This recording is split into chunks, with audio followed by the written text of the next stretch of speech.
Good morning, everyone. My name is Jennifer Putnam. I'm the Executive Director for the Napa Valley Grapegrowers. We're here to talk about the drought and the current situation with water in the Napa Valley.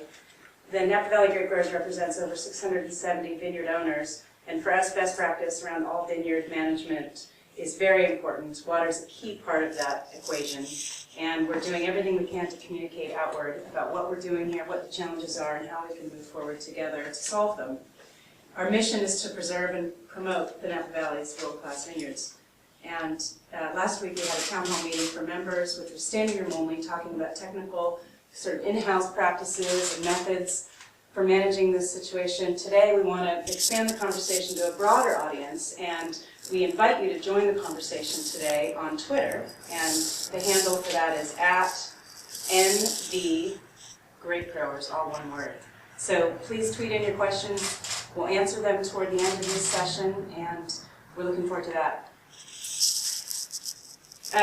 So what's the situation? Here in Napa Valley, we're coming off a very dry base. 2013 was the driest year on record. It was the driest winter on record.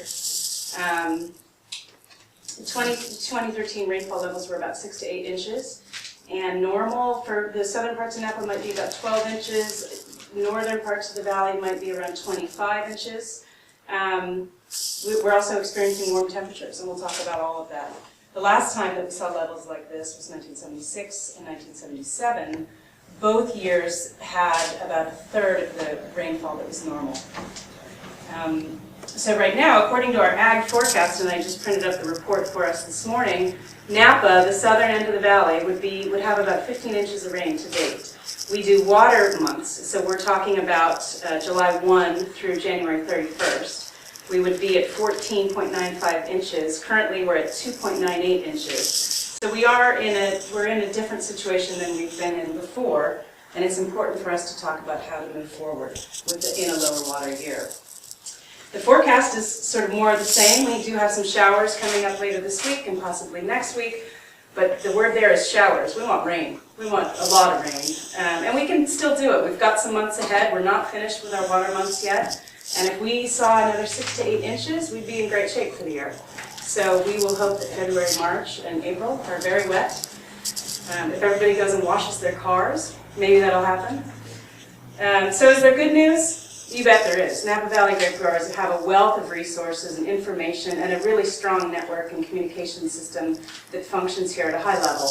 There's the exchange of information, and the technology in the vineyards is at a level that helps everyone and really raises the tide for everyone. We also have the right people here to solve, and two of those people are seated with me today. Domenick Bianco is with Renteria Vineyard Management, and Huffsmith is with Trinchero Family Estates, Sutter Home Wines, and is a director on the Napa Valley Grapegrowers Board. So at this time, I will turn it over to them to talk about what's going on the ground and what they're doing to mitigate the challenges that we see. Thank you, Jen. I figured I'd start out by talking to you a little bit about some of the activities that are currently taking place in our vineyards. Right now we're pruning. During pruning, we're cutting back last year's growth to make way for this year's growth. Typically, pruning begins in January and ends in April. This year, however, we are seeing our pruning schedule become compacted. The weather has been so dry, most companies are way ahead of their normal timeline. One of the major challenges we are faced with now is early bud break. For a normal year, we would begin to see bud activity around the end of February, beginning of March. Because of the current climate, we are starting to see bud activity in locations like Carneros, Stag's Leap, and Rutherford now. Another major activity that takes place in spring is cultivation. We typically begin cultivating in March after our cover crops have had a chance to grow and flower. This year, because of the lack of rainfall, our cover crops failed to germinate. Those that did grew very little. Growers are now faced with the challenge of determining whether or not they can keep their cover crops. Some have already made the decision to not keep them. The last major activity that I would like to mention is shoot thinning. We typically start shoot thinning as early as April for some varieties. This year, however, we are expected to start shoot thinning much earlier and much more aggressively, maybe 3 to 4 weeks earlier. Labor shortages could pose a major challenge if multiple varieties demand shoot thinning at the same time.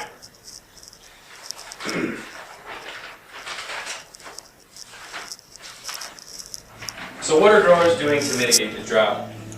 First and foremost, growers are developing contingency plans. We are assessing how much water we have and how much water we are going to need for this next growing season. We are also assessing how much crop we think we are going to be able to ripen. This year, more than ever, we are going to be relying on technology to help us determine when to irrigate. In Napa, we often use technologies like pressure chamber measurements, soil moisture probes, ET modeling, and weather station data to help us plan our irrigation schedules. We are also checking the efficiency of our irrigation systems. We analyze our dripper rates, we check our well capacities, we maintain our pumps, and we fix any irrigation lines that might be broken. Many growers also practice precision irrigation. They set up their irrigation systems to allow them to irrigate small zones within blocks and not the entire vineyard. One of the most important tools in our bag relates to timing. Timing our irrigation shots so that they matter is key to reducing or wasting water. Timing our shoot removal is critical to keeping water demand low, and timing stress is critical to establishing a quality crop. Overall, it's important to note that growers and managers are taking a very proactive approach to this growing season. We are not sitting back idly. In fact, we are moving forward, excited to see another quality vintage. So what are a few of the challenges presented in the drought year? First and foremost, yield. If we continue to see drought conditions in 2014, we will see a small crop. The amount of water you have determines your yield. So say if you have 80% of the water this year that you had last year, you could potentially see 80% of the crop you had last year. Once you figure how much water you have, you can adjust your levels to reflect that. Canopy growth could also be a major factor this year. When vines are exposed to extreme water stress, photosynthesis, cell division, and cell expansion are reduced. It's the vine's way of coping. What this means is that clusters later in the season could be exposed to more sunburn. It also could have major impacts on our 2015 season. Would you like to talk about some of the issues that we could be faced with? Sure. No, I'm Huffsmith with Trinchero Family Estates. We farm about 9,500 planted acres of grapes in 10 counties in California. Before I go on to that, Domenick, you had mentioned bud break. You're seeing bud break. I assume it's in Chardonnay? Is that throughout the valley? We're seeing bud activity throughout the valley, but primarily in Chardonnay. Right now on the hillsides of Carneros, we're seeing about 10% bud break. In the flats, we're seeing about 1 to 2% bud break. So with this warm weather, we have early bud break. We're going to have shoot growth. When we hit April and we have cold weather, what are you going to do then? And why is cold weather a problem in the spring? Well, cold weather is definitely a problem with fruit set. It's also a problem with our crop loads later in the season. So we're gonna be very vigorous in our suckering. We're gonna make sure that we sucker early and that we shorten the window in which we sucker. Sucker. Shoot then. Why don't you explain shoot? Pull the extra foliage out so that the energy of the plant can go toward maturing the clusters. Okay, now hopefully you all understand how grapes grow. There's a bud that's pruned back to, as Domenick explained earlier. Each bud will generate a shoot. Each shoot will have approximately 2 clusters on it. But there are also volunteer shoots that arise on the vine between what we call count shoots, shoots that we leave to generate crop for the following year. Many of the grape growers in Napa Valley will remove the excessive shoots so that only the shoots that are designated for a crop that year actually generate crop. So most of the vine's energy is focused on ripening that fruit. So when you look at that, Domenick, and you're looking at photosynthesis across a vine in a drought year, how are you going to compensate and balance that vine to make sure that it's not stressed later on in the season when there may be a lack of water? We're definitely going to reduce shoots. We're gonna, depending on the individual situation on all of our ranches. So say we have 80% soil moisture and we have 80% of the water that we had last year.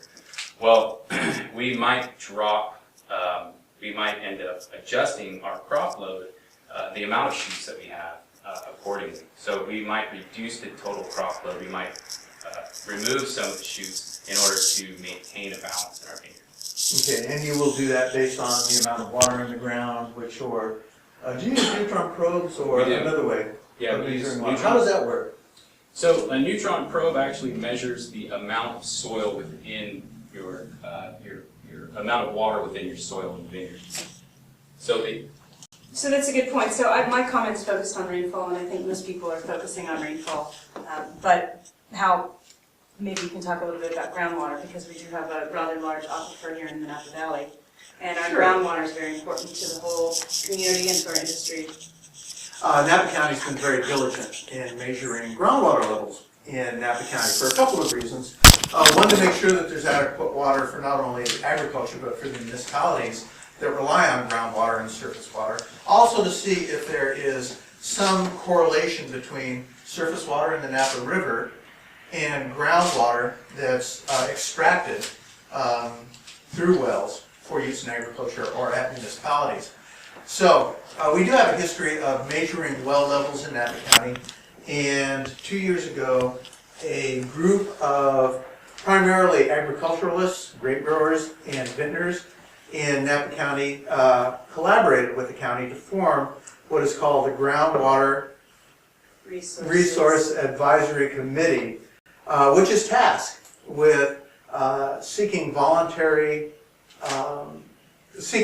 that are willing to have their wells measured on a continuous basis twice a year, to build up a backlog of information, to have a database of information that will help not only agriculturalists, but also politicians in Napa County make decisions about groundwater use going forward. You're probably all familiar with the situation of Paso Robles, but prefer to avoid that. So, that being said, there's a fair amount of information concerning groundwater levels in Napa County, and they all seem to be good now. At Trinchero, we have facilities throughout the valley and measure groundwater at all of those locations for reporting to the Department of Water Resources. All of our wells that are on the valley floor at this point seem to be at levels, that is, the groundwater seems to be at levels we would expect it to be at this time of year. That's not necessarily the case on the hillsides, where it seems to be a little bit lower, but we'll have to wait and see how that progresses, how groundwater progresses on hillsides going forward. But at least in terms of groundwater across Napa Valley, at this point we seem to be in relatively good shape, and hopefully that will sustain us through this year and maybe through 2015. Yeah, this will be a real interesting press conference in 2015 or 2016 if the drought continues, I can assure you. So I have to do a plug here for our Twitter feed. There are questions coming in, and we'd love some more. It's the @ NV Grapegrowers, which is one word. So Domenick, you had mentioned dealing with cover crop and how cover crops can be disked out. You know, we've spent decades, you know, through sustainable viticultural practices, whether it's fish-friendly farming, Napa Green, sustainable wine growers in California, a lot of organic farmers in the valley. All of them are cover cropping to ensure any runoff from the vineyards is probably filtered of sediment so that erosion doesn't end up in the Napa River. Now, that's all predicated on having adequate water, having winter rains. So you don't see any mustard in the valley this year, which is very common in other years when you have even a little bit of rainfall. So most of the cover crops are non-existent in the valley now. And what's that going to mean for cultivation purposes going forward? Well, I think you need to analyze your water situation for every ranch and then see if you can keep your cover crop, because it is a great practice to have. We have one ranch where we have the ability to use overhead sprinklers to irrigate, so we have 100% soil moisture, and then going forward we're going to have plenty of irrigation water. So in a ranch like that, we're not going to change our cultivation practices. But one of our ranches in Calistoga has absolutely no water. It has no groundwater, and the reservoir is completely empty. So we're going to cultivate every single row that we can cultivate there. On our hillsides, we're confined, right, and we're constricted by erosion control plans, track 1 and track 2 erosion control plans. And so we're working with the county currently to try to figure out a way to mitigate that, to try to get past those erosion control measures so that we can cultivate on hillsides where competition is fierce with weeds, with cover crop, and our vines. So one of the things that we talked about was the water that you have could match the crop that you end up with. And I think that's one of the strategies that many growers are employing this year, is that we will simply make smaller vines, if you will. And that may result in reduced yield. The verdict is yet to come on quality. Many people say it could improve the quality this year.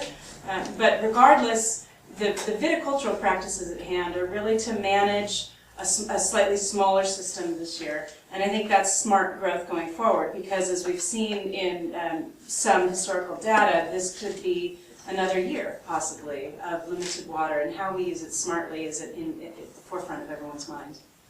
So is it fair to say that the groundwater does not make up for the lack of water coming from the sky? It depends on your site. It depends on where your vineyard is. If you're on the valley floor or in a place that has access to groundwater, or if you're in hillside, you have great well capacity, then you may not be as challenged this year as someone in a site with less water. And Napa Valley is incredibly diverse. So that's part of the beautiful story of Napa, is there are so many different pockets and valleys and physical specifications. So it really can be very different from your house to your neighbor's. Do you know what percentage is without groundwater as opposed to that which is? Because that's going to be determinant of how much tonnage comes out of this valley.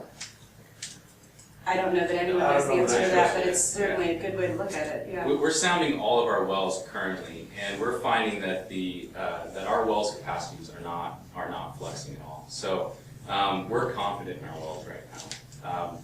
And like I said, one of our ranches where we have a very good well, 300 gallons a minute, we have the ability to overhead irrigate right now, and that's what we're doing. So we're refilling our soil profile right now.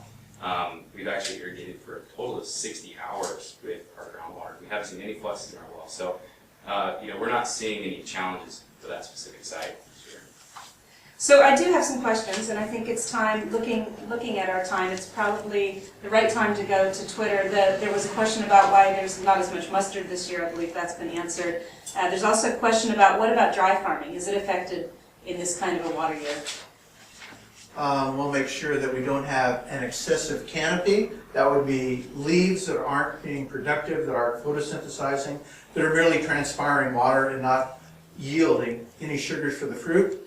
Those kinds of things will be much more critical in looking at. Farming in the Napa Valley has been a relatively simple task. Would you agree, Domenick? In good water years. It's a beautiful area. It's easy to farm here.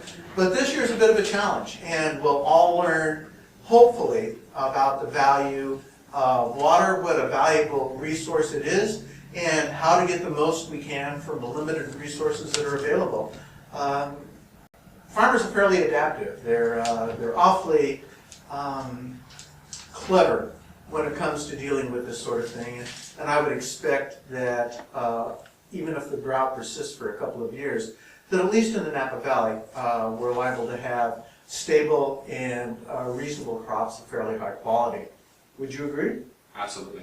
Can you elaborate again on mustard, because it wasn't very precise, if you will, as far as why we don't see a lot of mustard, why we might not see a lot of mustard? So mustard goes in the category of cover crop, which they did talk about. Some of it volunteers and sort of grows on its own naturally after so many years of planting, but others intentionally planted on an annual basis. And many people have made the decision not to plant cover crops this year, because if you have other plants growing in those vine rows that can compete for nutrition in the soil, for water in the soil, and they'd rather reserve those resources for the grapevine. So mustard is not necessarily wild, it's planted. That's right. Can be, yeah, and it's related. It's really related to water. We just haven't had adequate rainfall to grow our cover crops, and with that, we haven't had adequate rainfall to grow mustard. What is the impact of that if you can't grow cover crops? The reason that we do grow cover crops, like Hal mentioned, one reason is for erosion control, sediment blockage, and the other is for just the nutrient value, just what we pick up from growing, from actually mulching or composting the cover crop within our vineyard. So you know, it's not going to be a huge impact that we don't have cover crop this year, a good standard cover crop this year, but, you know, it is somewhat of an impact this year. Can you elaborate on what other cover crops? I mean, I don't think the percentage of people who are not in the wine industry who understand what is or is not a cover crop is not. That's right. So if you're driving by a vineyard and you can see the vine rows, that's fairly clear. In between the rows, there's often foliage, plants, sometimes flowers. The mustard clearly is one. There's cereals that are grown, and you can tailor your choice of cover crops, we'll call it, plants, with what your site needs. If it needs certain nutritional elements, you might plant something that will support that. If you're trying to encourage beneficial insects to inhabit your property, then you might plant something that would encourage that. If you're looking for nitrogen, you might be planting mustard. So things like this. It's aesthetically beautiful, but it also serves a biological function. And I think that one of the things it can provide is that nutrition, and so people will be applying in some situations additional fertilizers and things to make sure that the vineyard has that. How does compost help? Because I know a lot of vineyards use compost that's regenerated from food and all of that stuff. How does that help, or does it help in this situation? Can we take the question? So the question is, why do vineyardists use compost? And I would throw mulch in that category too. Hal, do you want to talk about that? Compost, in addition to adding nutrients back to the soil, also adds organic material to the soil, which will allow, in some cases, the retention of water in an irrigated vineyard or a rain-filled vineyard. The use of compost is very valuable in covering a number of different, providing a number of different resources to the vine. We talked about organic material. There's certain microbiological activity that compost brings to the vineyard. Then there's the nutrients that can be added back into the vineyard via compost. So there are many questions on Twitter, and we're really looking at about 2 more minutes here, so I'm going to zip through them if I can. There's a question about the increased pest pressure and whether that will be a problem for Napa vineyards this year and how we will address it. Go ahead, Domenick. Yeah, I definitely think we'll see more mites, and I definitely think that we'll see more leafhoppers this year. Insects do know when a vine is stressed, and they will attack that vine. And how will we manage that? Well, we'll have to be very diligent, and we'll have to monitor our vineyards very closely. I think one of the keys this year that growers are talking about is doing practices early and really keeping a closer eye on the vineyard. This is not a year to take a long vacation. This is a year to really be walking those rows every day and talking with your team. Let me get one more question out. There's a question about frost season, and that will be upon us after we prune, which is what's happening now where you're removing those excess canes. The vine will begin to come out of dormancy, and once you have bud break, which is when it opens up, then you run the risk of frost in the months from, let's say, February, March through April, May, depending on the year. And so the risk of frost is usually handled with the movement of air and at times the application of water. How would you be addressing that? That's good, Jen. Domenick had discussed earlier about early bud break and Chardonnay starting to grow, and pretty soon we'll have leaves, canes, and those will all be vulnerable to frost conditions during the early morning hours, generally through the end of May to the end of April, the beginning of April to the end of May. And what do we do to protect that new foliage? There's a couple of passive ways that we can do that by disking the rows so that sunlight strikes the dirt, heat is retained in the vineyard soil, and then radiated back to the new vegetation that night. There are some applications of material that will inhibit the production of frost bacteria on the vines. There are wind machines in the Napa Valley which circulate air. Generally, when we have a frost event in Napa at about 30 to 40 feet, there's an inversion layer where warmer air is on top, colder air, of course, settles at the bottom. The wind machines stir that air up and take the colder air from above to the valley floor, to the vineyard floor, and generally warm it, hopefully keeping it above 32 degrees. At some vineyards on the valley floor, We do have adequate water storage for sprinkler frost control. And there's a phenomenon called latent heat diffusion that as long as water is being applied to a vine and the temperature is below 32 degrees, the foliage inside the ice will not go over 32 degrees. It will remain intact until the ice melts the following morning. So a number of different ways to deal with frost protection. Without water, it's going to be a little different, or a little more difficult for the fellows with sprinklers. Well, I think we've run out of time. There are many more questions here and in the room. We welcome more Twitter questions. We'll be sure to respond to those today. We're also available throughout the day for further questions, for interviews, for conversation, and that's really our priority, is keep this conversation going so that we can maintain the highest quality and the best practice here in Napa Valley Vineyards. Thank you.